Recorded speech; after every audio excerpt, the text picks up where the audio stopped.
ভাগি পৰিল ঢকুৱাখনাৰ খেৰকটীয়া নদীৰ কাঠৰ দলং। ঢকুৱাখনা আৰু মাজুলীৰ সীমাত খেৰকটীয়া নৈত আছিল কাঠৰ দলংখন। দলংখন ভাগি পৰাৰ ফলত বেছিন্ন হৈ পৰিছে ঢকুৱাখনাৰ সোণাৰী চাপৰি আৰু মাজুলীৰ নয়া বজাৰৰ সংযোগ। 100 মিটাৰ দৈৰ্ঘ্যৰ কাঠৰ দলংখন মাজভাগতে ভাগি পৰাত বিপদসংকুলভাৱে যাতায়াত কৰিবলগীয়া হৈছে দুয়োখন ঠাইৰ ৰাইজে। 2018 চনত লোক নিৰ্মাণ বিভাগে নিৰ্মাণ কৰিছিল দলংখন। ভগা দলঙেৰে বিপদজনকভাৱে পাৰাপাৰ হ'ব লগা হৈছে সাধাৰণ ৰাইজে। যিকোনো মুহূৰ্ততে ভয়ানক দুৰ্ঘটনা সংঘটিত হোৱাৰ আশংকাত ভুগিছে স্থানীয় লোক।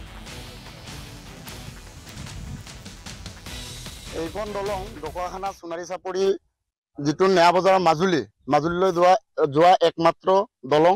এইখন দলং আমি পাইছিলোঁ 2018 চনত, কিন্তু এইখন দলং কাঠেৰে বনোৱাৰ কাৰণে আজি দিন হৈ গ'ল, প্ৰায় 5 বছৰ 6 বছৰ হ'ল দলংখন ভাগি আছে। কিন্তু ৰাইজে জিয়াতো ভুগি আছে। ছাত্ৰ ছাত্ৰীসকলে স্কুল যাব পৰা নাই, গাঁৱৰ ৰাইজে নয়া বজাৰৰ পৰা চাউল কিনিব পৰা নাই, কিবা এটা বেমাৰী মানুহ এজনক বজাৰ মেডিকেললৈ নিব পৰা নাই। গতিকে অতি শীঘ্ৰে আমাৰ ঢকুৱাখানাৰ বিধায়ক আৰু মাজুলীৰ বিধায়ক নৱকুমাৰ দলে আৰু ভুৱন গাম ছাৰ তেখেতলোকে অতি শীঘ্ৰে দলংখন বনাই দিব বুলি ৰাইজে আশা কৰি আছে।